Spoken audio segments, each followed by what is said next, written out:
한국을 믿었는데 어떻게 이럴 수가 있단 말입니까? 여기 태국의 카페에서 태국 남자와 한국 남자가 이야기를 나누고 있습니다. 태국 남자는 화가 났는지 얼굴을 붉히며 소리를 지르고 있는데요. 이후 한국 남자가 서류를 건네자 태국 남성은 눈물을 흘리며 곧바로 한국으로 가겠다며 눈물을 흘렸다고 하는데요. 대체 무슨 서류이기에 이 남성은 눈물까지 흘리는 걸까요? 안녕하세요. 저는 태국 방콕 출신인 시티폰입니다. 지금은 현대자동차 울산 공장의 품질관리팀에서 일하고 있죠. 제가 이렇게 한국에서 일하게 될 줄은 정말 몰랐습니다. 여기 오기까지 정말 많은 일들이 있었거든요. 지금부터 그 이야기를 들려드리려 합니다. 얼마나 끔찍한 일들이 태국에서 일어났었는지에 대해서 말이에요. 저는 어렸을 때부터 한국 문화에 푹 빠져 있었습니다. 사랑이라고 해도 과언이 아니었죠. 방과 후면 친구들과 모여 한국 드라마를 보고 주말이면 K-팝 댄스를 따라 췄죠. 특히 태양의 후예를 보고 나서는 송중기처럼 멋진 한국 남자가 되고 싶었다니까요. 웃기죠? 하지만 전 진심이었습니다. 그러다 우연히 태국 거리에서 멋진 현대차를 봤어요. 늘 보던 일본차나 유럽차와는 다른 세련된 디자인이 눈에 띄었죠. 인터넷에서 찾아보니 현대차는 매년 세계 디자인상을 휩쓸고 품질도 세계 최고 수준이더군요. 그때부터 꿈이 생겼습니다. 나도 저 멋진 차를 만드는 회사에서 일하고 싶다고요. 그때부터 저희 꿈은 현대자동차에 입사를 하는 것이었습니다. 그래서 열심히 공부를 해 태국의 명문대까지 들어갔죠. 덕분에 졸업할 때쯤에는 여러 자동차 회사에서 제안이 왔습니다. 토요타, BMW 협력사도 있었죠. 월급도 많이 준다고 했어요. 하지만 전 현대차 협력사만 고집했습니다. 주변에서 다들 미쳤다고 했지만 제 마음은 확고했죠. 그렇기에 대학에서 자동차 공학을 전공하면서도 한국어 공부 또한 계속했어요. 새벽에 일어나 한국어 인강을 듣고 점심시간에는 한국 드라마를 보며 회화를 익혔죠. TOPIK 4급까지 땄을 정도니까요. 제 꿈은 오직 하나였습니다. 현대자동차와 관련된 일을 하는 것 말이죠. 그리고 마침내 그 꿈이 이루어졌습니다. 현대차의 1차 협력사인 태국 오토파츠에 입사한 거죠. 면접날, 저는 태국어 대신 한국어로 자기소개를 했습니다. 면접관들의 놀란 표정이 아직도 생생하네요. 입사 첫날부터 모든 게 신났습니다. 책상에 명찰을 붙이고 사원증을 목에 걸었을 때 그 설렘이란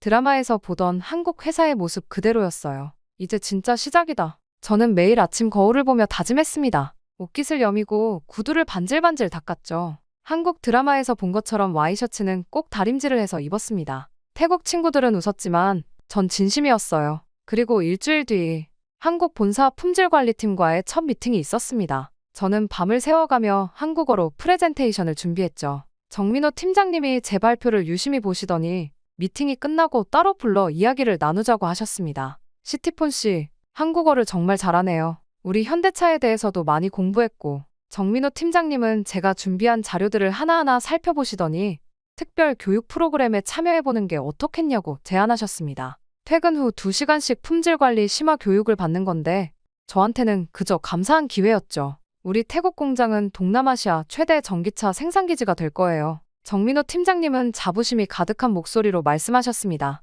지금은 월 300대 정도지만 곧 3000대까지 늘릴 계획이에요. 시티폰 씨 같은 인재가 필요한 이유죠. 그 말을 들으니 더 열심히 해야겠다는 생각이 들었습니다. 이렇게 빠르게 성장하는 회사에서 저도 함께 성장하고 싶었거든요. 매일 밤 잔업하면서도 피곤한 줄 몰랐어요. 현대차의 품질 기준을 하나하나 익히는 게 너무 재미있었거든요. 책상 서랍에는 늘 라면이 준비되어 있었습니다. 야근할 때마다 먹던 신라면, 지금도 그 맛이 생각나네요. 정민호 팀장님은 제가 야근할 때마다 커피를 타주셨습니다. 열정이 있는 직원은 처음이야. 팀장님의 말씀에 가슴이 뿌듯했죠. 때로는 한국 문화나 회사 생활에 대해서도 이것저것 가르쳐 주셨어요. 하지만 같이 일하는 태국 동료들은 제가 좀 특이하다고 생각했나 봅니다. 다들 퇴근 시간만 되면 서둘러 가방을 싸는데 저는 늘 마지막까지 남아 있었으니까요. 하지만 상관없었어요. 제 꿈은 언젠가 한국 본사에서 일하는 거였으니까요. 그렇게 한 달이 지나고 월급날이 되었을 때 통장에 찍힌 숫자를 보며 얼마나 뿌듯했던지.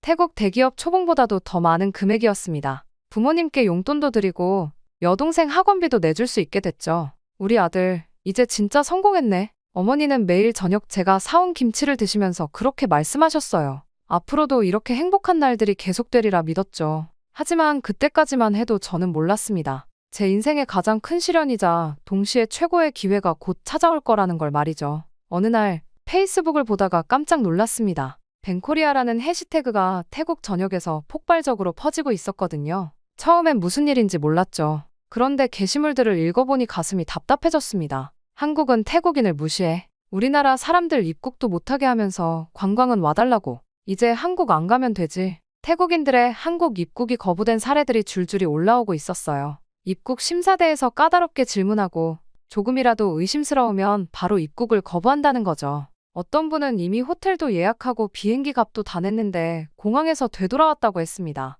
처음엔 곧 잠잠해지겠지 했는데 상황은 점점 더 심각해졌어요. 한국 제품 불매 운동으로 번졌고 급기야 한국 기업들도 비난의 대상이 됐습니다. 현대자동차도 예외는 아니었죠. 특히 현대차를 겨냥한 게시물들이 매일같이 올라왔습니다. 현대차는 태국 공장 직원들 인권은 안중에도 없다. 한국 본사는 태국을 식민지처럼 여긴다. 눈식의 비난이 끊이지 않았어요. 심지어 회사 로고를 비꼬는 합성 이미지까지 만들어 돌아다녔죠. 저는 매일 밤 이런 게시물들을 보면서 가슴이 아팠습니다. 현대차는 태국 직원들 부려먹기만 한다. 한국 본사 직원들하고 대우가 다르다며? 태국을 식민지로 안아봐. 결국 날이 갈수록 회사 분위기도 달라지기 시작했습니다. 아침마다 하던 한국어 인사를 할 때마다 동료들의 시선이 차가워졌어요. 누군가 뒤에서 쟤는 태국 사람 맞아? 라고 수군거리는 소리도 들렸습니다. 회의 시간은 특히 힘들었어요. 제가 한국어로 발표를 하면 동료들은 일부러 태국어로 큰 소리로 떠들었고 자료에 대해 트집을 잡았죠.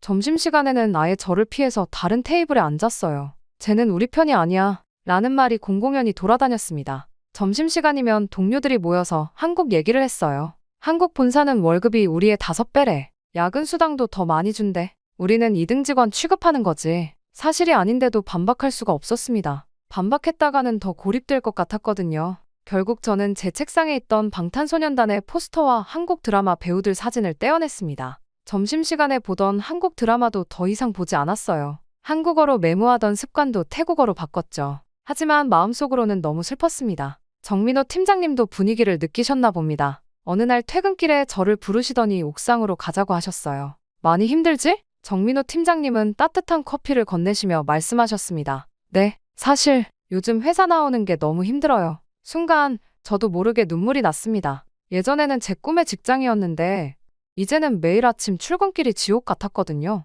나도 알아. 지금 태국에 반한 감정이 심각하단 걸. 하지만 이건 시간이 해결해 줄 거야. 모든 위기가 그렇듯 이것도 지나갈 테니까. 정민호 팀장님의 말씀은 계속됐습니다. 시티폰 씨가 우리 회사에 지원한 건 단순히 한국이 좋아서가 아니잖아. 현대차의 기술력과 비전을 보고 온 거 아니었나? 지금 이 순간이 힘들다고 그동안의 꿈을 포기하긴 아깝지 않아? 맞아요. 제가 현대차를 선택한 건 단순히 한국 회사여서가 아니었습니다. 세계적인 기업으로 성장하는 모습, 끊임없는 혁신과 도전 정신. 그래서 다른 회사들의 제안을 거절하고 여기로 온 거였죠. 내 열정이면 충분해. 이런 시기일수록 더 단단해져야 해. 실력으로 증명하는 거야. 내가 얼마나 가치 있는 직원인지. 그렇게 정민호 팀장님과 이야기를 나누고 나니 마음이 한결 가벼워졌습니다. 다음 날부터 전 더 열심히 일했어요. 동료들의 시선은 여전했지만 더 이상 신경 쓰지 않기로 했죠. 대신 제 실력을 보여주는데 집중했습니다. 품질 검사 보고서를 작성할 때도, 현장에서 부품을 검수할 때도 그 어느 때보다 꼼꼼하게 일했어요. 점점 동료들도 제 전문성을 인정하기 시작했습니다. 제가 검수한 부품은 한 번도 불량이 나오지 않았거든요. 물론 시간이 지나도 SNS의 벤코리아 운동은 여전했지만 적어도 회사에서는 숨을 쉴 수 있게 됐어요. 동료들도 서서히 예전처럼 대해주기 시작했죠. 일의 성과가 쌓이다 보니 제 국적이나 취향보다는 능력을 보고 판단하게 된 걸까요? 하지만 이건 시작에 불과했습니다. 더 큰 폭풍이 우리를 향해 다가오고 있었죠. 결국 태국 전역을 뒤흔든 파업의 기운이 우리 회사에도 스멀스멀 피어오르고 있었거든요. 파업의 기운은 4월부터 본격적으로 느껴지기 시작했습니다. 처음엔 작은 소문이었어요. 누군가 한국 본사 직원의 월급 명세서를 봤다는 거죠. 우리 월급의 5배. 처음엔 그저 과장된 이야기라고 생각했습니다. 하지만 소문은 걷잡을 수 없이 퍼져나갔어요. 품질관리팀 직원들 사이에서 시작된 이야기가 생산라인으로 다시 사무실로 번졌죠. 매일 새로운 이야기들이 더해졌습니다. 어느 날부터는 회의실에 들어가 보면 한국인 주재원들은 앞자리, 태국인들은 항상 뒷자리였어요. 발언권도 마찬가지였죠. 우리 의견은 늘 검토해보겠다는 말로 넘어갔습니다. 진실을 확인할 방법이 전혀 없었습니다. 정민호 팀장님께 여쭤볼까도 했지만 차마 그러지 못했어요. 혹시 사실이라면? 그 생각만으로도 가슴이 답답해졌거든요. 게다가 이게 끝이 아니었습니다. 더 충격적인 소문도 돌았어요. 현대차가 베트남으로 공장을 옮긴다는 거였죠. 누군가 베트남 출장 다녀온 임원의 이야기를 엿들었다나 뭐라나. 물론 사실 여부는 알 수 없는 소문들이었죠. 베트남은 인건비가 우리보다 싸니까. 거기는 파업도 없고 정부도 적극 지원해준대. 이미 부지 매입도 끝났대. 시간이 갈수록 회사는 마치 끓는 솥과 같았습니다. 모두의 얼굴에 불안감이 가득했어요. 제 주변의 분위기도 더욱 냉랭해졌죠.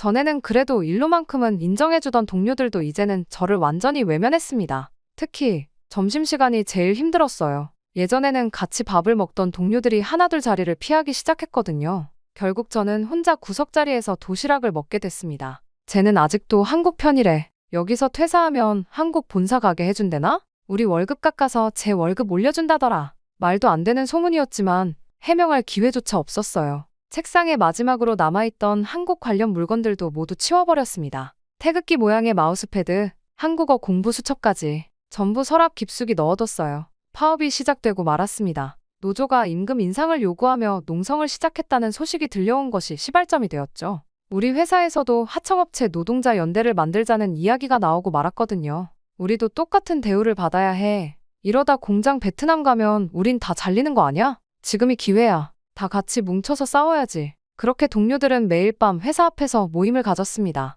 저는 초대받지 못했지만 멀리서 지켜보곤 했어요. 그들의 분노와 불안을 이해하면서도 한편으로는 이게 과연 옳은 길인지 의문이 들었죠. 그리고 파업의 정점은 태국 노동부 장관의 발언이었습니다. 현대차 근로자들의 요구는 임금과 보너스, 복리후생과 관련된 것들입니다. 모두 평화적으로 해결할 수 있는 사안들이죠. 하지만 현대차 경영진이 근로자들의 요구를 무시하고 대화에도 응하지 않아 파업이 계속되고 있습니다. 이 발언은 기름을 부은 격이었죠. 회사는 순식간에 전쟁터가 됐습니다. 파업준비위원회가 꾸려졌고 매일 아침 출근 시간에 성명서를 나눠줬어요. 하청업체 연대 모임도 본격화됐죠. 저는 그저 지켜볼 수밖에 없었습니다. 파업에 참여하자는 동료들의 압박도 있었지만 끝까지 거절했어요. 제가 믿는 현대자동차는 이런 회사가 아니라는 걸 알았거든요. 하지만 그 믿음이 흔들리기 시작하는 것도 사실이었습니다. 매일 밤 퇴근길에 회사를 바라보며 생각했어요. 저들의 말처럼 정말 우리는 차별받고 있는 걸까? 내 꿈은 이렇게 무너지는 걸까? 그때는 몰랐습니다. 이 혼란과 불안의 시기가 오히려 제 인생의 터닝포인트가 되리라는 거려. 어느 날 갑자기 현대차 본공장 노조가 파업을 선언했습니다.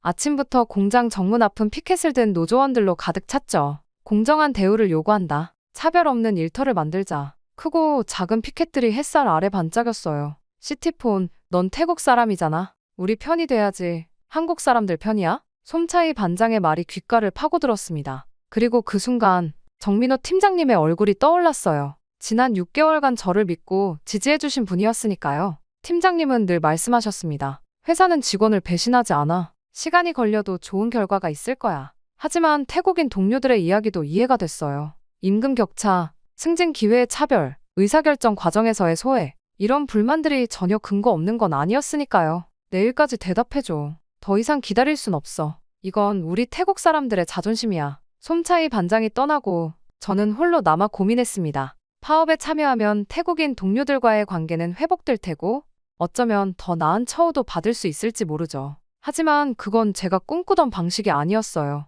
결국 저는 파업 불참을 선택했습니다. 그날부터 제 책상에는 매일 아침 한국인들에게라는 태국어 쪽지가 붙어 있었어요. 누군가 제 작업복에 빨간 페인트를 뿌리기도 했죠. 회사는 순식간에 전쟁터가 됐습니다. 아들아, 그만두는 게 어떻겠니? 어머니까지 걱정하시기 시작했어요. TV에서 파업 소식을 보시고는 매일 전화하셨습니다. 다른 태국 회사도 많잖아. 굳이 이렇게까지 한국 기업에서 할 필요 있겠니? 하지만 전 포기할 수 없었어요. 이게 단순한 직장이 아니었으니까요. 제 꿈이자 자부심이었습니다. 하지만 상황은 더욱 악화됐어요. 파업 참가자가 태국인 직원의 80%를 넘어섰고 공장 가동률은 20% 밑으로 떨어졌죠. 매일 아침 정문 앞에서는 태국인 노조의 시위가 벌어졌고 때로는 폭력 사태도 일어났습니다. 저는 매일 아침 일찍 출근해서 밤늦게 퇴근했어요. 파업 중인 동료들의 일까지 제가 해야 했으니까요. 품질 관리는 절대 타협할 수 없었거든요. 불량 부품이 하나라도 섞여 나가면 큰일이니까요.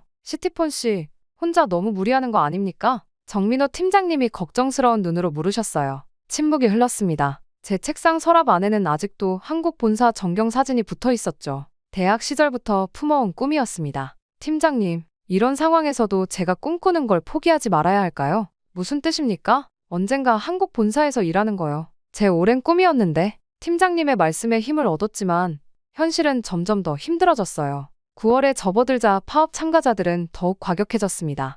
회사 앞에서 천막농성을 하고 공장 안으로 진입을 시도하기도 했죠. 매국노, 한국인들의 앞잡이, 출퇴근길마다 험한 말들이 날아왔어요. 어떤 날은 누군가 제 오토바이 타이어에 구멍을 내놓기도 했습니다. 가족들과의 갈등도 깊어졌어요. 여동생은 제 방에 걸린 현대차 포스터를 보며 한숨을 쉬었죠. 오빠, 우리나라 회사도 많은데 왜 이렇게까지 해? 하지만 전 버텼습니다. 매일 밤 일기를 쓰며 제 선택이 옳다고 다짐했어요. 언젠가는 이 시간이 제 인생의 전환점이 되리라 믿었거든요. 태국 전역의 뉴스에서는 현대차 사태를 대대적으로 다뤘습니다. 일부 언론에서는 현대차의 철수 가능성까지 거론했죠. 그때까지만 해도 저는 설마 했어요. 하지만 곧 모든 것이 바뀌게 될 줄은 몰랐습니다. 하지만 그때는 정말 상상도 하지 못했습니다. 제가 그토록 버티고 지켜낸 신념이 오히려 제 꿈을 이루는 결정적인 계기가 되리란 걸 말이죠. 시간이 오래 지나갈수록 파업의 장기화는 모두를 지치게 만들고 있었습니다. 천막농성장의 구호 소리도 전보다 힘이 빠졌고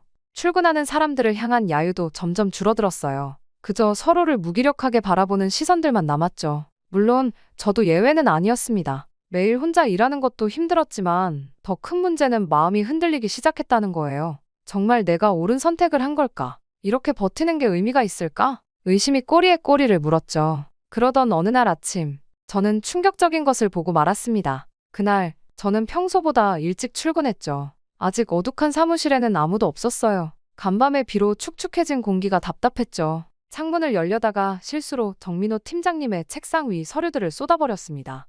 아, 이를 어쩌지? 서둘러 주워 담으려는데 우연히 눈에 들어온 문구가 있었어요. 현대자동차 태국법인 임직원 처우 개선안 최종 보고서. 순간 손이 떨렸습니다. 이건 보면 안 되는 거였으니까요. 하지만 그동안 우리가 궁금해하던 진실이 여기 있을지도 모른다는 생각이 들었죠. 그래서 저는 잠시 고민하다가 결국 문서를 펼쳐보았습니다. 문서는 첫 페이지부터 매우 충격적이었습니다. 현대차 태국법인의 평균 임금은 태국 내 자동차 업계 최고 수준이었거든요. 게다가 매년 물가 상승률을 반영한 임금 인상, 분기별 성과급 지급, 파업 참가자들이 주장하던 것과는 전혀 다른 내용이었죠. 의료보험 제도는 더 충격적이었습니다. 직원 본인은 물론 배우자와 자녀까지 전액 무상으로 보장한다고 적혀 있었어요. 방콕의 최고급 병원들과 협약을 맺어 전용 병실까지 제공한다는 내용도 있었죠. 심지어는 가족 교육 지원 프로그램도 있었습니다. 자녀 학자금 지원은 기본이고 배우자를 위한 직업 교육, 노부모를 위한 건강관리 프로그램까지. 이런 내용을 보며 제 뺨을 꼬집어 보았어요. 꿈을 꾸는 건 아닌지 확인하고 싶었거든요. 시티폰 씨, 많이 놀랐죠? 깜짝 놀라 고개를 들었더니 정민호 팀장님이 서 계셨습니다. 창피함에 얼굴이 붉어졌어요. 죄송합니다, 팀장님. 제가 괜찮아요. 어차피 조만간 공개할 예정이었으니까요. 팀장님은 제 앞에 앉으시더니 긴 한숨을 내쉬었습니다. 사실 우리도 잘못이 많았어요. 이런 내용들을 진작 공개했어야 했는데 혹시 시간 있으시면 커피 한잔 할까요? 그렇게 저희는 회사 옆 카페로 자리를 옮겼습니다. 이른 아침이라 손님도 없었죠. 팀장님은 제게 현대자동차의 진짜 이야기를 들려주셨어요. 현대차는 태국을 단순한 생산기지로 생각하지 않아요. 동남아시아 전체를 아우르는 핵심 거점으로 만들 계획이었죠. 팀장님의 이야기는 계속 이어졌습니다. 방콕 인근에 자동차 기술 교육원을 설립한다는 계획, 현지 기술자들을 한국 본사에서 연수시키는 프로그램, 하청업체들의 기술력 향상을 위한 지원 정책까지. 실제로 지난달에 이사회에서 최종 승인이 났어요. 5년간 100억 바트 규모의 투자를. 팀장님의 목소리가 잠시 떨렸습니다. 하지만 이번 파업 사태로 모든 게 멈춰버렸죠. 본사에서도 태국 시장에 대한 재검토가 필요하다는 의견이 나오고 있어요. 창밖으로 출근하는 직원들이 보였습니다. 피켓을 든 파업 참가자들도 하나둘 모여들기 시작했죠. 하지만 뭔가 달라 보였어요. 그들의 구호가, 피켓의 문구가 갑자기 공허하게 느껴졌습니다. 팀장님, 우리가 너무 성급했던 걸까요? 모두가 그랬어요. 우리도, 노조도, 회사도 서로를 이해하려 하지 않고 각자의 입장만 고집했죠. 카페를 나와 회사로 돌아가는 길, 아침 햇살이 유난히 밝았습니다. 마치 오랫동안 보지 못했던 진실의 빛 같았어요. 사무실로 돌아와 제 책상을 바라보았습니다. 서랍 속에 넣어뒀던 한국 본사 사진이 떠올랐죠. 그날 이후로 뭔가가 달라졌습니다. 제 마음속에서 흔들리던 의심이 사라졌어요. 대신 새로운 결심이 자리 잡았죠. 이제는 제가 해야 할 일이 무엇인지 분명해졌거든요. 동료들에게 진실을 알려야 했어요. 하지만 그건 쉽지 않은 일이었습니다. 그들은 제 말을 믿으려 하지 않았고 오히려 회사가 저를 매수했다고 의심했죠. 그래도 전 포기하지 않았습니다. 언젠가는 그들도 알게 될 테니까요. 그러다 결국 작은 변화가 시작됐어요. 처음엔 피차이였습니다. 휴게실에서 커피를 마시고 있는데 슬그머니 제 옆자리에 앉더니 속삭이듯 물었죠. 시티폰, 아까 말한 의료보험 얘기 진짜야? 다음은 품질관리팀의 수린이었어요. 아픈 어머니 때문에 병원비 걱정이 많다는 걸 알고 있었거든요. 퇴근길에 제 오토바이를 따라오더니 편의점 앞에서 커피를 사주면서 조심스레 물었습니다. 가족들도 다 보험 적용된다고. 정말이야? 이렇게 한 명, 두 명. 호기심 어린 눈빛으로 제게 다가오는 동료들이 늘어났어요. 처음에는 반신반의하는 표정이었지만 제가 보았던 문서들의 내용을 자세히 설명하자 그들의 눈빛이 달라지기 시작했죠. 특히 타나폰의 변화가 인상적이었습니다. 파업준비위원회의 일원이었던 그가 어느 날 야근하는 제 곁에 와서 2시간 넘게 이야기를 나눴어요. 자신의 아들이 대학에 갈 나이라며 교육 지원 프로그램에 대해 구체적으로 물었죠. 미안해, 시티폰. 우리가 널 많이 힘들게 했지. 진실은 조금씩, 하지만 확실하게 퍼져나가기 시작했습니다. 이제는 점심시간에 혼자 밥을 먹지 않아도 됐어요. 작은 속삭임으로 시작된 대화가 진지한 토론으로 이어졌고 동료들의 굳어있던 표정도 조금씩 풀리기 시작했습니다. 하지만 우리는 몰랐어요. 이미 회사에 큰 결정이 내려졌다는 사실을 말이죠. 어느 날 아침부터 회사가 술렁였습니다. 현대자동차 태국법인 대표이사가 긴급 회의를 연다는 소식이 전해졌거든요. 회의는 긴장감 속에서 진행되었습니다. 현대자동차는 태국 시장에서 대표이사의 목소리가 떨렸습니다. 그리고 이어진 한마디, 철수하기로 결정했습니다. 순간 회의실이 얼어붙었어요. 누군가 뭐라고 하고 외쳤고 여기저기서 한숨소리가 들렸습니다. 건물 밖에서는 천막 농성장의 함성이 들려왔어요. 승리의 함성일까요? 아니면 절망의 외침일까요? 저는 곧바로 정민호 팀장님을 찾아갔습니다. 팀장님은 이미 알고 계셨던 걸까요? 하지만 팀장님의 사무실은 비어 있었어요. 1시간쯤 지났을까? 팀장님에게서 문자가 왔습니다. 퇴근하고 시간 되면 우리 카페에서 만납시다. 우리 카페. 지난번에 진실을 알게 된 그 카페였죠. 해가 짧아진 12월. 퇴근 시간이 되자 거리는 이미 어두웠습니다. 카페에 들어서자 구석자리에 앉아 계신 팀장님이 보였어요. 많이 놀랐죠? 팀장님의 목소리는 평소와 달리 밝았습니다. 뭔가 이상했어요. 네, 대체 이게 어떻게 된 일인가요? 저에게는 말해주실 수도 있으셨잖아요. 그럴 만한 이유가 있었습니다. 팀장님은 서류 한 장을 꺼내셨어요. 현대자동차 로고가 선명한 문서였죠. 이거 혹시? 네, 고용계약서입니다. 울산 공장 품질관리팀. 순간 저는 제 두 귀를 의심했어요. 울산? 품질관리팀? 이 단어들이 제 머릿속에서 춤을 추기 시작했습니다. 무슨 뜻이신지 한국 본사에서 일해보지 않을래요? 순간 팀장님의 그 말씀에 가슴이 뛰기 시작했습니다. 마치 처음 입사했을 때처럼요. 사실 몇 달 전부터 준비하고 있었어요. 태국 공장 철수가 결정되면서 본사 차원에서 우수 인재 확보 방안을 논의했거든요. 그때 내가 시티폰 씨를 강력히 추천했죠. 팀장님은 계속해서 설명해 주셨어요. 제가 파업 기간 동안 보여준 신념과 열정을 본사에서도 높이 평가했다고요. 게다가 태국어와 한국어를 모두 구사할 수 있는 품질관리 전문가가 필요했대요. 동남아시아 시장 품질관리를 총괄하는 새로운 포지션이에요. 태국, 베트남, 인도네시아.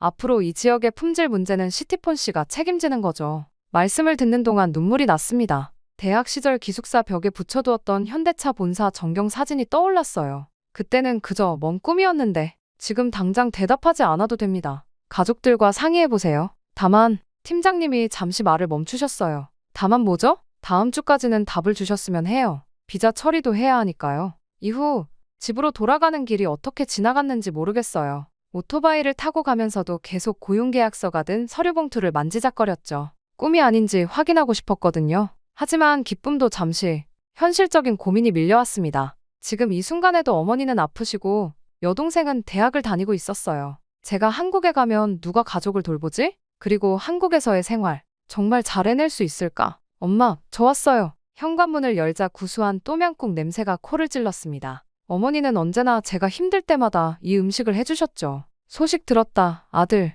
회사 그만두게 됐구나. 아니에요, 엄마. 사실은 저녁을 먹으며 이야기를 꺼냈습니다. 한국 본사 이야기, 새로운 포지션, 그리고 제 오랜 꿈에 대해서요. 어머니는 묵묵히 듣고 계셨어요. 정말 가고 싶니? 네, 어릴 때부터의 꿈이었으니까요. 그때였어요. 여동생이 갑자기 일어나더니 제 방으로 뛰어갔습니다. 잠시 후 돌아온 그녀의 손에는 낡은 공책 한 권이 들려 있었어요. 오빠가 대학생 때 쓴 일기야. 내가 우연히 봤는데 일기장을 펼치자 제가 읽고 있던 글씨가 보였습니다. 언젠가는 꼭 현대자동차 본사에서 일하고 싶다. 우리 가족에게 자랑스러운 아들이 오빠가 되고 싶다. 이제 그 꿈을 이룰 기회가 온 거잖아. 여동생의 눈이 반짝였어요. 하지만 걱정 마, 오빠. 나 이제 곧 졸업하면 취직할 거고 엄마도 많이 좋아지셨잖아. 어머니도 고개를 끄덕이셨습니다. 내가 그토록 권하던 거였는데 엄마가 어떻게 맞겠니? 그렇게 가족들의 지지를 확인하고 나니 마음이 한결 가벼워졌어요. 하지만 또 다른 걱정이 있었죠.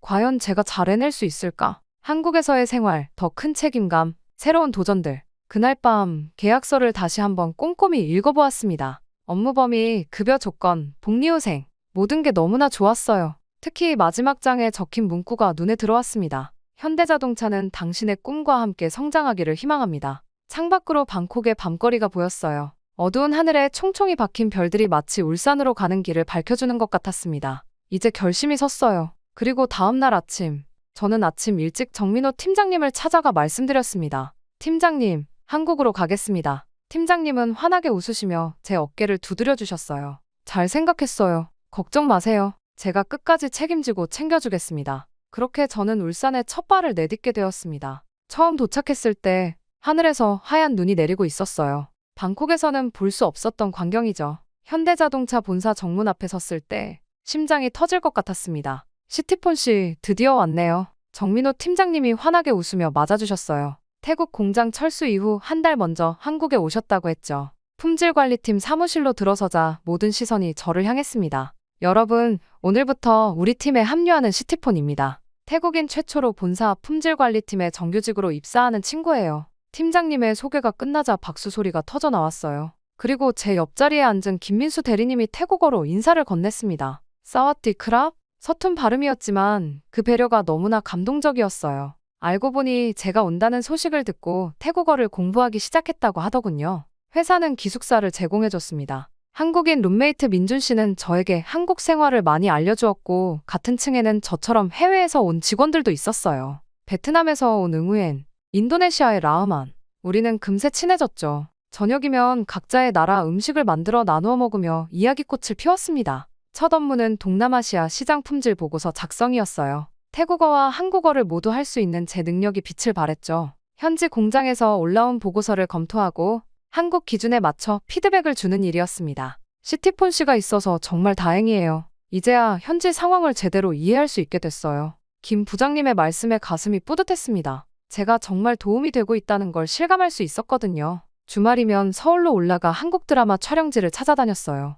남산타워, 경복궁, 한강공원. 예전에 TV로만 보던 장소들을 직접 걸으며 이게 정말 현실이 맞나 싶었죠. 인스타그램에 사진을 올리면 태국 친구들의 댓글이 달렸어요. 어떻게 한국 취업했어? 한국 현대차는 어떻게 들어갔어? 나도 한국에서 일하고 싶은데. 매일 밤 DM이 쏟아졌습니다. 저는 매일매일 새로운 게시물을 올렸거든요. 태국 친구들, 한국은 달라. 이곳은 정말 기회의 나라야. 열정과 실력만 있다면 누구에게나 기회가 주어져. 나를 봐. 파업에 참여할 뻔했던 사람이 이제는 한국에서 일하고 있잖아. 댓글이 폭발적으로 달렸습니다. 응원의 메시지도 있었고 의심의 눈초리도 있었죠. 하지만 저는 알아요. 제가 보여준 변화가 누군가에게는 희망이 될 수 있다는 걸요. 울산 생활에도 조금씩 익숙해져 갔어요. 출근길에 들르는 붕어빵 가게 아저씨와도 친해졌고 주말이면 시내에 있는 태국 식당에 가서 고향 음식도 먹었죠. 그곳에서 일하는 태국인들과 이야기를 나누며 향수를 달랬습니다. 그러던 어느 날 정민호 팀장님이 저를 부르셨어요. 시티폰 씨, 좋은 소식이 있습니다. 3월이 되자 첫 승진 소식이 들려왔어요. 입사한 지 채 3개월도 안 됐는데 제 성과를 인정받은 거죠. 다음 프로젝트는 베트남이에요. 하노이에 새로 설립되는 공장 품질 관리 시스템을 구축하는 건데 시티폰 씨가 현지 출장을 다녀와 주셨으면 해요. 가슴이 벅차올랐습니다. 이제는 제가 누군가의 정민호 팀장님이 될 수 있는 기회였어요. 그날 저녁 오랜만에 태국에 있는 가족들과 영상통화를 했습니다. 엄마, 저 승진했어요. 어머니의 눈시울이 붉어졌어요. 여동생은 환호성을 지르며 좋아했고요. 통화를 끝내고 인스타그램을 열어 새 게시물을 올렸습니다. 드디어 제 차례가 왔네요. 이번엔 제가 베트남으로 갑니다. 현지 직원들에게 제가 받았던 것처럼 희망과 기회를 전하고 싶어요. 모두에게 전하고 싶은 말이 있습니다. 열심히 하면 기회는 반드시 옵니다. 저를 믿어주세요. 여러분도 할 수 있습니다. 창밖으로 울산의 밤바다가 보였어요. 반짝이는 공장의 불빛들이 마치 별처럼 빛나고 있었죠.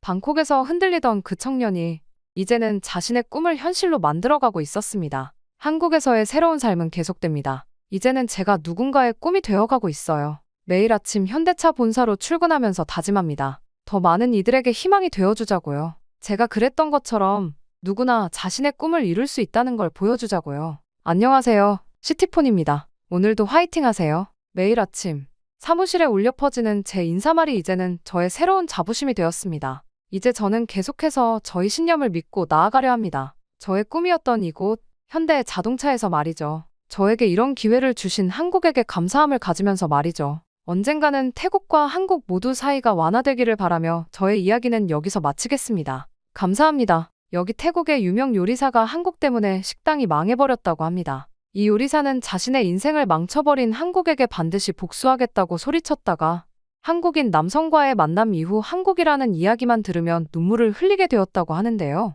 사실 그 한국인 남성에게 충격적인 이야기를 듣고 나서 3일 동안이나 마음을 추스를 수 없었다고 합니다. 이 요리사는 도대체 그 한국인과 무슨 일이 있었던 걸까요? 바로 사연 들려드리겠습니다. 안녕하세요. 방콕의 유명 식당 로얄타이 오너셰프 타나폰입니다. 27살의 젊은 나이에 미슐랭 2스타를 획득한 셰프라고 하면 사람들은 대부분 부러운 눈길을 보내죠. 시장에서 채소 가게를 하시던 어머니 밑에서 자라 22의 나이에 홀로 레스토랑을 시작해서 이룬 성공이니까요. 하지만 저를 가까이서 지켜본 사람들은 요즘 제 모습을 보며 안타까워합니다. 한때는 음식에 대한 순수한 열정으로 가득했던 제가 어느 순간부터 모든 것에 냉소적이고 적대적으로 변했거든요. 특히 한국에서 오는 모든 것들을 거부하고 비난했던 사람이 되어버렸죠. 쏨차이라는 소중한 동료를 잃고 깊은 분노와 상처 속에 빠져있던 그때 누가 알았을까요? 제가 다시 한국의 음식 문화에 빠지게 되어 그들과 함께 새로운 도전을 시작하게 될 줄을? 무슨 일이 있었길래 그렇게 달라진 거예요? 하고 물으시는 분들이 많아요. 한국이 제 인생의 터닝포인트가 되었다는 말을 하면 다들 의아해하시죠. 하지만 진심입니다. 제 인생을 완전히 바꿔놓은 건 다름 아닌 그들과의 특별한 만남이었으니까요. 이쯤 되면 제가 왜 한국을 그토록 미워했고 또 어떻게 그들과 화해하게 되었는지 궁금하실 것 같네요. 그럼 이제부터 제 이야기를 들려드릴게요. 불과 몇 달 전까지만 해도 제 레스토랑은 방콕에서 가장 핫한 미슐랭 2스타 레스토랑이었죠. 27살의 젊은 나이에 이룬 성공이라 더 주목받았던 것 같습니다. 어린 시절부터 요리는 제 전부였습니다. 시장에서 채소 가게를 하시던 어머니 옆에서 자란 덕분에 신선한 재료의 중요성을 일찍부터 배웠죠. 10살 때부터 어머니의 작은 가게 한켠에서 팟타이를 만들어 팔기 시작했는데 그게 제 요리 인생의 시작이었어요. 그렇게 요리 학교를 졸업하자마자 저는 무모하리만큼 야심찬 도전을 시작했습니다. 어머니가 모아두신 노후 자금까지 보태서 작은 레스토랑을 열었죠. 그때 제 나이 22이었어요. 방콕 외곽의 허름한 건물 2층이었지만 저에겐 그곳이 꿈의 시작이었습니다. 그리고 그곳에서 제 인생을 바꾼 사람을 만났죠. 쏨차이. 그는 저보다 5살이나 많은 선배 셰프였어요. 당시 유명 호텔에서 일하다가 우연히 제 레스토랑에 찾아왔다가 제가 만든 요리에 감동했다며 함께 일하자고 제안했습니다. 지금도 그날을 잊을 수 없어요. 비가 추적추적 내리던 날이었는데 그는 제 퓨전 또명꿍을 먹고 눈물을 흘렸거든요. 이런 맛은 처음이에요. 타나폰 셰프, 당신은 천재입니다. 그의 합류로 우리 레스토랑은 급성장했어요. 쏨차이의 20년 경력과 제 창의성이 만나 새로운 차원의 요리가 탄생했습니다. 전통 태국 요리에 현대적 감각을 더한 우리만의 스타일이 입소문을 타기 시작했죠. 1년 만에 방콕 중심가로 가게를 옮겼고 2년 차에 미슐랭 1스타를 받았습니다. 쏨차이는 단순한 동료 이상이었어요. 제가 지치고 힘들 때면 늘 곁에서 힘이 되어주었죠. 새로운 메뉴를 개발할 때면 밤을 새워가며 함께 연구했고 실패해도 다시 일어설 수 있게 해주었습니다. 그는 제 형이자 스승이자 가장 친한 친구였어요. 그렇게 성공이 계속되면서 저희는 더 큰 꿈을 꾸게 되었습니다. 태국 요리의 세계화, 그것이 우리의 목표였죠. 2년 전 마침내 미슐랭 2스타를 획득했을 때는 정말 세상을 다 가진 것 같았어요. 아시아 베스트 레스토랑 50에도 선정되었고 세계 각국의 미디어가 저희를 주목했습니다. 하지만 그때는 몰랐죠. 이 모든 성공이 한순간에 무너질 수 있다는 것을. 그리고 그 시작이 제가 가장 믿고 의지하던 쏨차이의 이야기에서 비롯될 거라는 것도 말이에요. 돌이켜보면 모든 것이 꿈만 같았습니다. 22의 젊은이가 시작한 작은 레스토랑이 미슐랭 2스타를 받기까지 정말 숨가쁜 나날들이었죠. 그리고 그 여정의 매 순간에는 늘 쏨차이가 있었어요. 그래서 더더욱 그가 떠나야만 했던 그날의 기억이 저를 괴롭게 하는지도 모릅니다. 그날은 평소와 다름없이 바쁜 저녁 서비스가 끝난 밤이었어요. 주방을 정리하고 마지막 직원들을 배웅한 뒤 저는 늘 그렇듯 그날의 매출을 정리하고 있었습니다. 노크 소리가 들렸을 때만 해도 그날이 제 인생의 큰 전환점이 될 거라고는 상상도 못했죠. 들어오세요. 제 말이 채 끝나기도 전에 쏨차이가 사무실로 들어왔어요. 평소 같았으면 환한 미소로 그날의 서비스를 정리하며 농담을 던졌을 텐데 그날따라 그의 표정이 너무 어두웠습니다. 무슨 일 있어요? 그 순간 저는 직감적으로 좋지 않은 일이 있다는 걸 느꼈어요. 10년을 함께 일하다 보면 그런 게 느껴지거든요. 쏨차이는 한참을 말을 잇지 못하더니 주름진 종이 한 장을 내밀었습니다. 국제전화 청구서였어요. 아버지한테 전화가 왔었어요. 그의 목소리가 떨렸습니다. 한국에서 쏨차이의 아버지 얘기는 전부터 종종 들었어요. 15년 전 가족들의 더 나은 삶을 위해 홀로 한국행을 선택하셨다고 했죠. 인천의 한 건설 현장에서 일하시면서 처음에는 힘든 육체노동을 하셨대요. 하지만 성실하게 일하시면서 점차 기술을 배우셨고 현장에서 없어서는 안 될 기술자가 되셨다고 했습니다. 아버지가 강제 추방을 당하셨어요. 쏨차이의 말에 저는 순간 귀를 의심했어요. 뭐라고요? 그게 무슨 체류 자격 연장이 거부됐대요. 현장 소장님도 많이 도와주시려 했지만 이미 결정이 났다고. 쏨차이는 말을 이어가기 힘든 듯 고개를 숙였습니다. 내일 비행기를 타야 한대요. 짐도 제대로 못 챙기시고. 순간 사무실 안이 너무 조용해졌어요. 쏨차이의 거친 숨소리만이 공간을 채웠죠. 저는 무슨 말을 해야 할지 몰라 그저 그를 바라보기만 했습니다. 20년 가까이 한 현장에서 일하셨는데 쏨차이의 목소리가 점점 작아졌어요. 마지막엔 현장 팀장까지 하셨다는데 하루아침에 그의 이야기는 계속되었습니다. 아버지가 한국에서 보내주시는 돈으로 동생들이 대학을 다니고 있다는 것, 어머니가 최근 건강이 많이 안 좋아지셨다는 것, 그리고 이제 그 모든 책임을 쏨차이가 져야 한다는 충격적인 사실까지 듣게 되었습니다. 타나폰, 쏨차이가 마침내 고개를 들었어요. 그의 눈에는 이미 눈물이 고여 있었습니다. 미안해요. 정말 미안한데 저 고향으로 돌아가야 할 것 같아요. 그 순간 제 머릿속이 하얘졌어요. 물론 이해했습니다. 그의 선택을. 하지만 이해한다고 해서 받아들이기 쉬운 건 아니었죠. 쏨차이는 단순한 수석 셰프가 아니었으니까요. 그는 제 레스토랑의 정신과도 같은 존재였습니다. 언제 겨우 이 한마디를 뱉을 수 있었어요. 이번 주말까지만 있을게요. 새로운 셰프님 오실 때까지는 있어야. 그날 밤 우리는 평소처럼 마지막 한 잔을 함께 했어요. 하지만 분위기는 전혀 달랐죠. 쏨차이는 계속해서 미안하다고 했고 저는 괜찮다고 이해한다고 했지만 우리 둘 다 마음이 너무 무거웠습니다. 그렇게 쏨차이가 떠나고 난 뒤 레스토랑은 완전히 달라졌어요. 새로운 셰프도 영입했고 메뉴도 조금씩 수정했지만 뭔가가 결정적으로 부족했죠. 영혼이 빠져나간 것 같았달까? 그 후 저는 쏨차이의 부재를 많이 느끼기 시작했어요. 레스토랑은 전과 완전히 달라졌습니다. 매일 아침 출근할 때마다 가슴이 무거웠어요. 10년 동안 매일 아침 쏨차이와 함께 시장을 다니며 재료를 고르던 루틴이 사라졌기도 했죠. 새로 영입한 셰프는 유명 호텔 출신이었지만 뭔가가 달랐어요. 셰프님, 이 소스 비율이 내가 하는 대로 해. 내가 뭘 알아? 새로운 수석 셰프는 자주 이런 식으로 주방 직원들을 대했습니다. 쏨차이라면 절대 하지 않았을 말이죠. 그는 항상 모든 직원의 의견을 존중했고 더 나은 방법이 있다면 기꺼이 수용했었는데 또 손님들의 반응도 달라졌어요. 이 또명꿍, 전이랑 맛이 완전히 다르네요. 왜 이렇게 간이 샜죠? 전에 있던 셰프는 어디 갔나요? 매일같이 이런 이야기를 들어야 했습니다. 특히 힘들었던 건 저희의 시그니처 메뉴 로얄타이 스페셜이었어요. 쏨차이와 제가 3개월 동안 밤새워 개발한 메뉴인데 새로운 셰프는 이걸 자기 방식대로 바꾸어 버렸죠. 물론 그의 방식도 틀리진 않았겠지만 그건 더 이상 우리의 요리가 아니었어요. 타나폰, 여기 봐요. 어느 날 주방 직원 중 한 명이 스마트폰을 들고 왔어요. 한국 연예인이 나오는 한 예능 프로그램에서 태국 음식을 다루고 있었는데 우리의 전통 음식을 완전히 왜곡하고 있었죠. 이게 뭐예요? 태국 음식이 이렇게 촌스럽고 저급한 음식인가요? 그날 저녁 저는 처음으로 SNS에 장문의 글을 올렸습니다. 태국의 자존심에 대하여. 그게 제 첫 게시물이었어요. 우리의 음식 문화가 얼마나 깊고 풍부한지 그리고 그것이 얼마나 무시당하고 있는지에 대한 내용이었죠. 처음에는 그저 개인적인 분노를 표출하는 것이었는데 셰프님, 정말 공감되네요. 저희 아버지도 한국에서 우리 동생도 비슷한 일을 겪었어요. 이런 이야기를 해주셔서 감사합니다. 댓글이 폭주하기 시작했어요. 저와 비슷한 경험을 한 사람들, 가족을 잃은 사람들, 부당한 대우를 받은 사람들, 그들의 이야기가 하나둘 모이기 시작했습니다.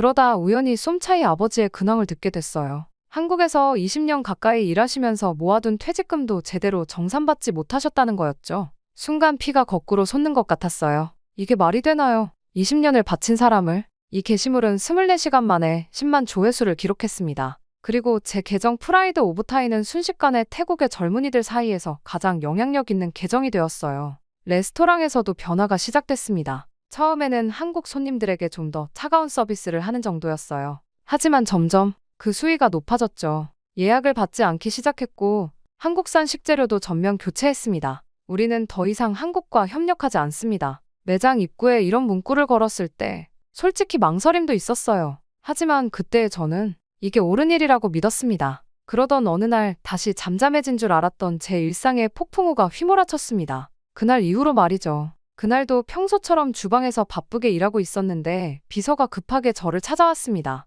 셰프님, 일본 투자자분들께서 긴급 화상 미팅을 요청하셨어요. 이상했죠. 보통 분기별 미팅은 한 달 전부터 일정을 잡는데 그런데 이렇게 갑자기라니. 사무실에 들어가 노트북을 켰을 때 제 가슴 한켠이 불안하게 요동쳤어요. 화면에는 도쿄 본사의 타나카 회장님과 임원진들이 심각한 표정으로 앉아 있었습니다. 타나폰 씨, 태국과 한국의 FTA 협상 중단 소식 들으셨나요? 순간 머리가 하얘졌어요. 물론 들었습니다. 제가 주도한 반환 운동이 어느 정도 영향을 미쳤다고 자부하고 있었으니까요. 그때까지만 해도 이게 우리의 승리라고 생각했죠. 우리 회사의 주요 식자재 공급망 중 40%가 한국 루트였다는 사실 알고 계셨나요? 몰랐습니다. 정확히는 알고 싶지 않았던 것 같아요. 레스토랑 운영에만 집중하느라 더 큰 그림을 보지 못했던 거죠. 현재 모든 공급 계약이 중단된 상태입니다. 대체 루트를 찾고 있지만 당분간은 원가가 최소 50% 이상 상승할 것으로 예상됩니다. 숫자들이 머릿속을 스쳐 지나갔어요. 50% 원가 상승은 곧 수익률의 급격한 하락을 의미했죠. 하지만 이건 시작에 불과했습니다. 더 큰 문제는 투자자들의 반응입니다. 현재 우리 체인의 주가가 타나카 회장님이 화면을 공유하셨어요. 그래프는 거의 수직으로 떨어지고 있었습니다. 70% 하락? 믿기지 않는 숫자였죠. 아시다시피 우리 투자자의 상당수가 한국계 펀드입니다. 그들이 투자금 회수를 통보해왔어요. 그제서야 모든 게 이해가 됐어요. 제가 그토록 비난하던 한국 자본이 사실은 우리 레스토랑을 지탱하는 중요한 기둥이었다는 걸? 아이러니하게도 제가 스스로 그 기둥을 무너뜨린 거였죠. 타나폰 씨의 SNS 활동도 문제가 되고 있습니다. 투자자들이 매우 불편해하고 있어요. 순간 식은땀이 흘렀습니다. 제 계정이 가진 영향력이 자랑스러웠는데 그게 이렇게 부메랑이 되어 돌아올 줄은 몰랐어요. 레스토랑 운영 자금도 문제입니다. 다음 달부터는 정상적인 운영이 어려울 것 같네요. 미팅이 끝나고 한참을 멍하니 앉아 있었어요. 창밖으로 보이는 번화가의 풍경이 갑자기 너무나 달리 보였습니다.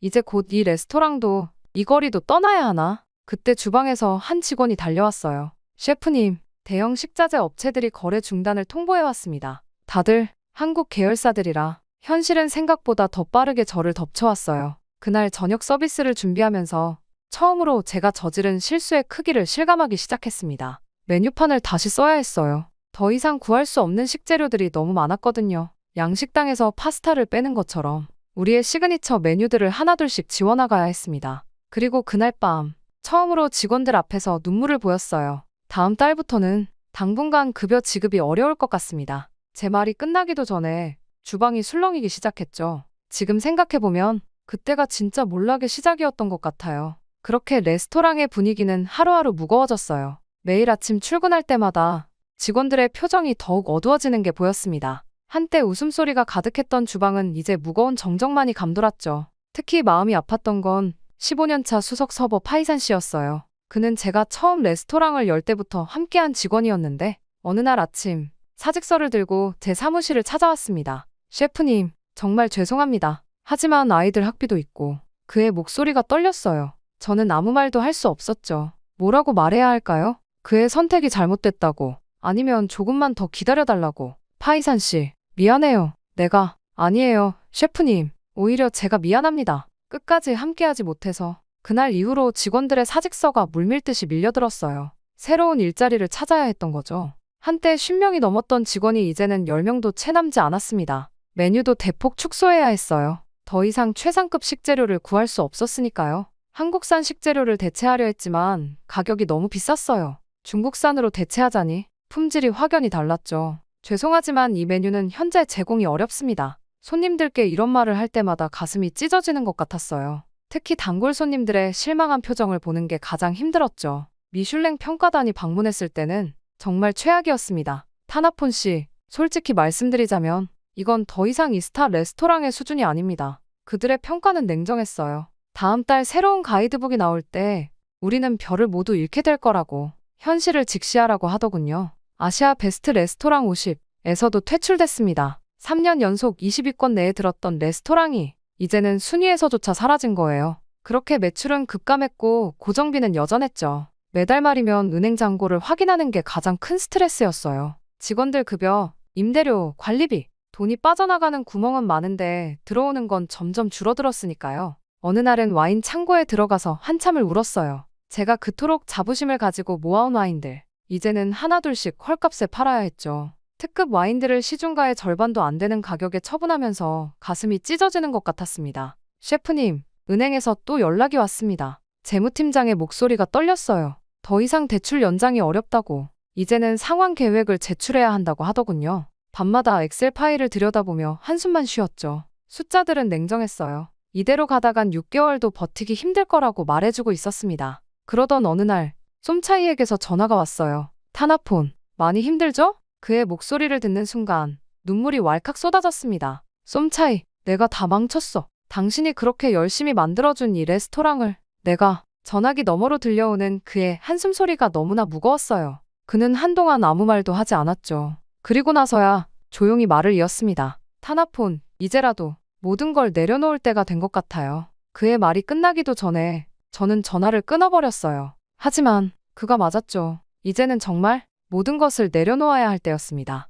그렇게 저는 모든 걸 정리해야겠다는 결심을 했습니다. 그렇게 레스토랑을 정리하는 건 생각보다 더 고통스러운 일이었어요. 매일 아침 출근할 때마다 한때는 생기 넘치던 공간이 조금씩 죽어가는 걸 지켜봐야 했거든요. 셰프님, 이 식기들은 어떻게 할까요? 경매에 넘기세요. 파이산 씨가 직접 고른 수제 도자기들이었는데 이제는 그저 처분해야 할 물건이 되어버렸죠. 하나하나가 추억이 담긴 것들인데 이렇게 하찮게 정리되는 게 너무 마음 아팠어요. 창고 정리를 하다가 우연히 발견한 낡은 메뉴판. 쏨차이와 함께 첫 메뉴를 구상하며 밤새 썼던 거였죠. 그때는 우리가 이렇게 될 줄 몰랐는데, 그렇게 눈물을 흘리고 있는데 어떤 사람이 뒤에서 저를 불렀습니다. 타나폰 셰프님, 고개를 들어보니 낯선 중년 남성이 서 있었어요. 정장 차림이었는데 왠지 모르게 위압감이 느껴졌죠. 네, 그런데 누구? 저는 김현우라고 합니다. 전 삼성물산 식품사업부 태국 지사장이었죠. 순간 얼음물을 끼얹은 것처럼 차가워졌어요.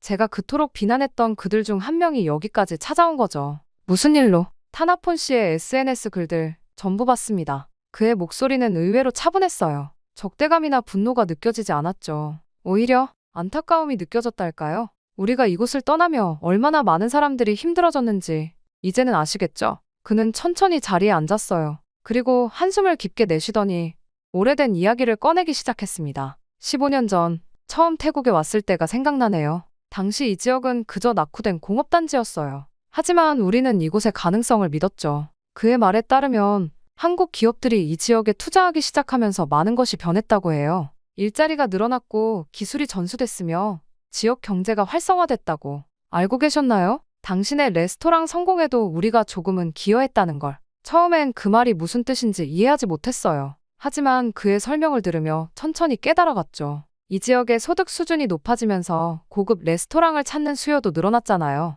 그게 바로 당신의 고객층이었죠. 맞았어요. 제 레스토랑의 주요 고객들은 이 지역의 신흥 부자들이었죠. 그들의 대부분이 한국 기업들과 직간접적으로 연관된 사람들이었다는 걸 이제야 깨달았습니다. 지금 이 지역을 한번 둘러보시겠어요? 그와 함께 거리로 나왔어요. 한때는 활기가 넘치던 거리가 이제는 마치 유령도시처럼 변해 있었죠. 문을 닫은 가게들, 텅 빈 상가들, 저기 보이는 건물. 전에는 우리 직원들이 자주 가던 커피숍이었죠. 저 식당은 매일 점심시간마다 줄을 섰었는데 저기 분식집 주인장님은 자식 셋을 모두 대학에 보냈다고 자랑하시곤 했죠. 그의 설명을 들으며 거리를 걷는 동안 제 마음이 점점 무거워졌어요. 제가 주도한 반한 감정이 결국 이런 결과를 가져왔다는 게 너무나 고통스러웠습니다. 우리가 떠난 자리를 중국 기업들이 채우고 있다고 들었어요. 어떠신가요? 그들과 일해보니? 쓴웃음이 났어요. 중국 업체들과 거래해보니 한국 기업들이 얼마나 신뢰할 만한 파트너였는지 뼈저리게 깨달을 수 있었거든요.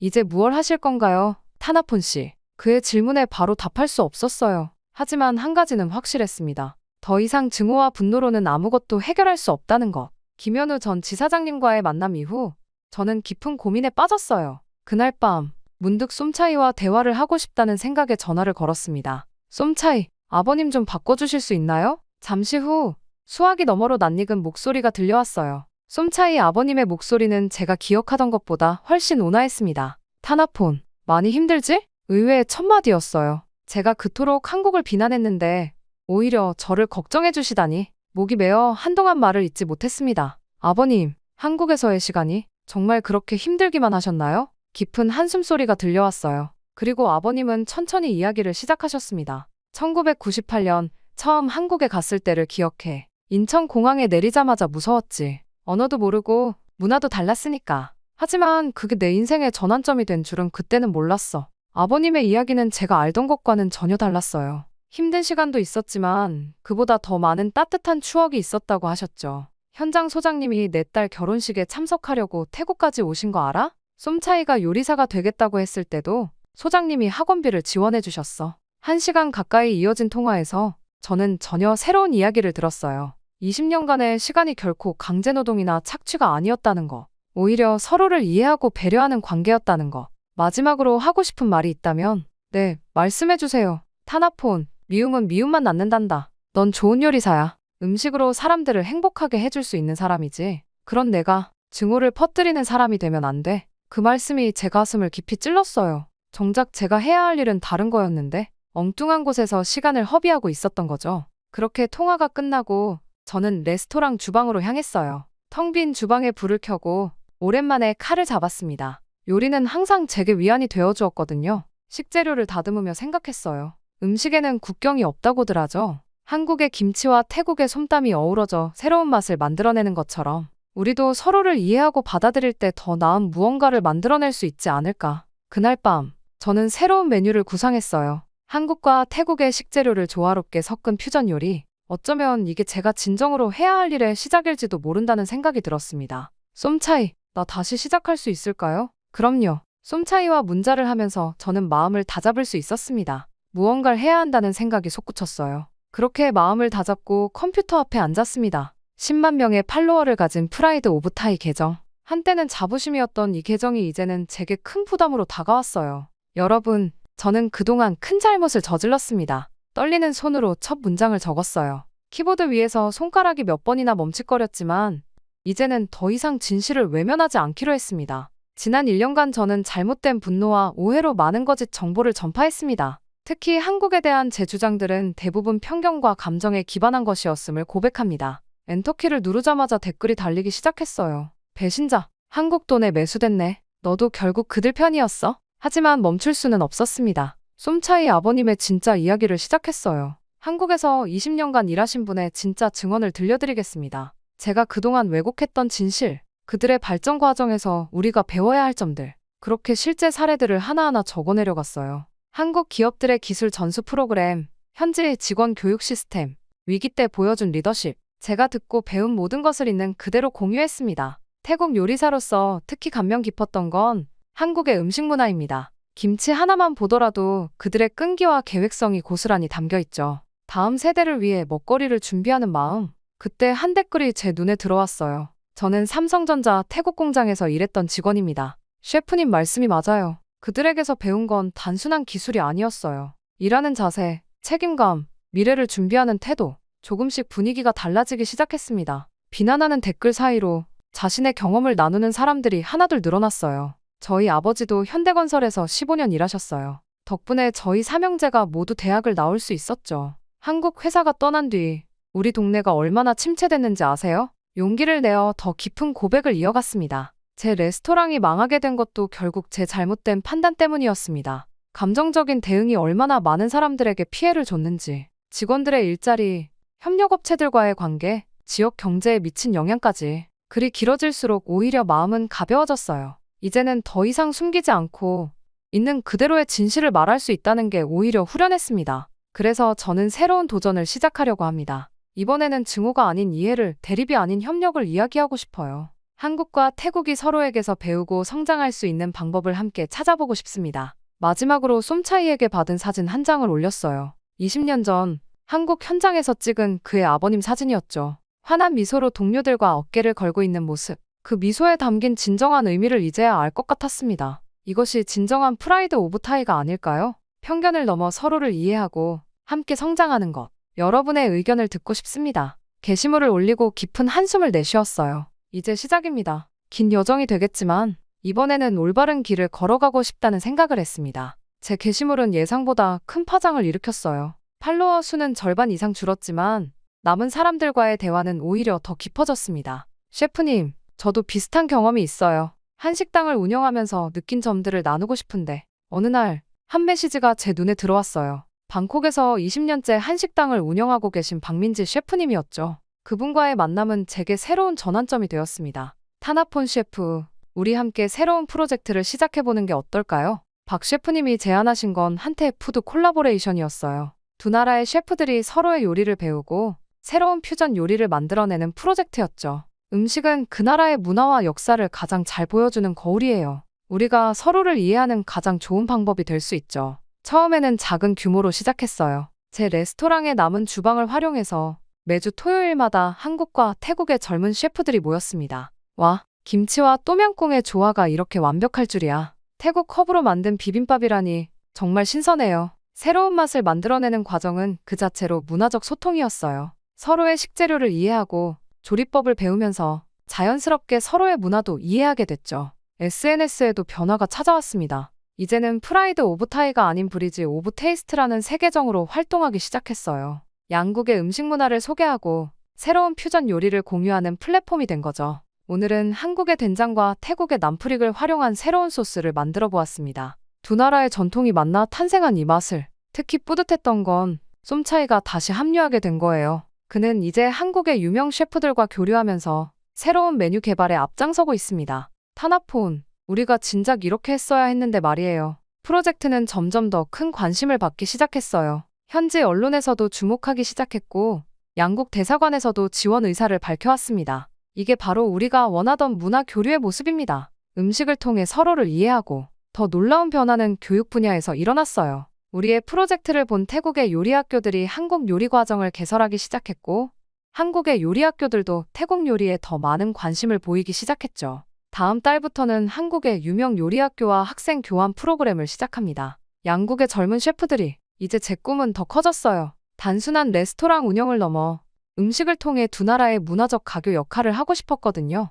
우리의 다음 프로젝트는 아시안 퓨전 아카데미입니다. 아시아의 다양한 음식 문화가 만나 새로운 가능성을 만들어내는 공간. 그리고 마침내 우리는 새로운 레스토랑을 열게 되었어요. 하몬이라는 이름의 이 공간에서 우리는 매일 새로운 도전을 이어가게 되었습니다. 저는 시간이 얼마나 걸려도 좋으니 이전에 그 열정을 가득 담은 식당을 운영하겠다는 일념으로 하루하루를 다시 열심히 살아가게 되었습니다. 그렇게 지내다 보니 시간이 쏜살같이 흘렀고 그 열정을 세상이 알아주기라도 한 듯 사람들 사이에서 식당이 입소문을 타기 시작했습니다. 오늘의 스페셜 메뉴는 김치 또명 리조또입니다. 한국의 매운맛과 태국의 신맛이 만나? 오늘 아침 하모니 레스토랑의 창문을 열면서 문득 지난 시간을 돌아보게 됐어요. 한때는 분노와 오해로 가득 찼던 제가 이제는 매일 아침 한국과 태국의 젊은 셰프들을 맞이하며 새로운 꿈을 키워가고 있다는 게 신기하기만 합니다. 셰프님, 오늘의 특강 준비는 다 되었습니다. 우리 레스토랑은 이제 단순한 음식점이 아닌 교육의 장이 되었어요. 매주 월요일마다 양국의 베테랑 셰프들을 초청해서 마스터 클래스를 진행하고 있죠. 오늘은 특별히 김현우 전 지사장님이 강연을 해주시기로 했습니다. 한국과 태국의 관계는 음식처럼 발효되어야 합니다. 시간이 걸리더라도 자연스럽게 숙성되어 강연장은 늘 젊은 열기로 가득해요. 요리를 배우러 왔다가 두 나라의 문화와 역사 그리고 서로에 대한 이해를 넓혀가는 학생들을 보면 가슴이 뭉클해집니다. 특히 자랑스러운 건 셰프 익스체인지 프로그램이에요. 매달 5명의 태국 셰프들이 한국으로, 5명의 한국 셰프들이 태국으로 가서 3개월간 현장 실습을 하는 프로그램이죠. 타나폰 셰프님, 저 이번에 서울 강남의 미슐랭 레스토랑에서 실습하게 되었어요. 젊은 셰프들의 눈빛이 반짝이는 걸 볼 때마다 제가 과거에 저질렀던 실수가 오히려 새로운 기회가 되었다는 생각이 듭니다. 쏨차이도 이제는 완전히 달라졌어요. 한국의 유명 셰프들과 공동으로 레시피 북을 출간하기도 했고, 최근에는 서울에서 팝업 레스토랑을 열어 큰 성공을 거두었죠. 타나폰, 우리가 이렇게 성장할 수 있을 거라고 상상이나 했었나요? SNS에서도 변화는 계속되고 있어요. 브리지 오브 테이스트는 이제 20만 팔로워를 보유한 영향력 있는 채널이 되었습니다. 더 이상 증오나 편견을 퍼뜨리는 것이 아닌 문화적 이해와 존중을 이야기하는 공간으로 자리 잡았죠. 오늘은 한국의 젓갈과 태국의 남불라를 비교해 보겠습니다. 두 나라의 발효 문화가 얼마나 깊은 연관성을 가지고 있는지. 지난주에는 특별한 손님이 찾아오셨어요. 태국이 한국 대사님이셨죠. 타나폰 씨가 보여준 용기와 변화. 이것이 바로 우리가 원하는 진정한 문화 교류의 모습입니다. 대사님은 우리 레스토랑을 양국 문화 교류의 성공 사례로 소개하고 싶다고 하셨어요. 다음 달에는 서울에서 열리는 아시아 음식문화 박람회에도 초청을 받았습니다. 하지만 가장 큰 변화는 제 마음속에서 일어났어요. 이제는 더 이상 과거의 분노나 후회에 사로잡혀 있지 않습니다. 대신 매일 아침, 새로운 가능성을 향해 한 걸음씩 나아가고 있죠. 우리의 다음 목표는 아시아 전역으로 이 프로그램을 확대하는 거예요. 음식을 통해 서로를 이해하고 문화의 벽을 허무는 창밖으로 보이는 방콕의 아침 풍경이 유난히 아름답게 느껴졌습니다. 주방에서는 한국과 태국의 젊은 셰프들이 새로운 요리를 연구하느라 분주하고, 홀에서는 양국의 손님들이 우리가 만든 음식을 즐기게 되었어요. 이제 저는 압니다. 진정한 자부심은 다른 문화를 배척하는 것이 아니라 서로를 이해하고 함께 성장하는 데서 온다는 것을. 그리고 우리의 이야기는 여전히 계속되고 있습니다. 돌이켜보면 한국은 제게 많은 것을 가르쳐 주었습니다. 처음에는 그들을 원망했지만 이제는 그들에게서 배워야 할 점이 더 많다는 걸 알게 됐어요. 첫 번째로 배운 건 시스템의 힘이었습니다. 한국 기업들이 보여준 체계적인 운영 방식, 미래를 준비하는 자세, 위기를 기회로 바꾸는 능력, 이런 것들이 결국 그들을 세계적인 강국으로 만들었다는 걸 깨달았어요. 두 번째는 상생의 가치였죠. 솜차이 아버님의 이야기처럼 한국 기업들은 단순히 이윤만을 추구하지 않았어요. 현지 직원들의 교육과 성장을 돕고 지역 사회와 함께 발전하는 방법을 찾았죠. 이것이 진정한 국제 협력의 모습이라는 걸 이제는 알아요. 가장 큰 깨달음은 겸손의 미덕이었습니다. 한때 저는 우리의 자존심만을 내세웠지만 한국은 끊임없이 배우고 발전하는 자세로 오늘의 성공을 이뤄냈어요. 그들은 선진국이 된 지금도 계속해서 새로운 것을 배우려 노력하고 있죠. 이제 저는 매일 아침 우리 레스토랑 하모니에서 이런 가치들을 실천하려 노력합니다. 한국과 태국의 맛이 어우러진 새로운 요리를 만들며 음식을 통해 서로를 이해하고 존중하는 법을 배워가고 있어요. 제 이야기는 여기서 끝나지만 새로운 시작이기도 합니다. 한국이 보여준 발전의 모델을 따라 이제는 제가 누군가의 롤모델이 되고 싶어요. 증오가 아닌 이해로, 대립이 아닌 협력으로 우리는 함께 더 나은 미래를 만들어갈 수 있을 거라 믿습니다. 제 이야기를 들어주신 모든 분들께 감사의 말씀 전하고 싶습니다.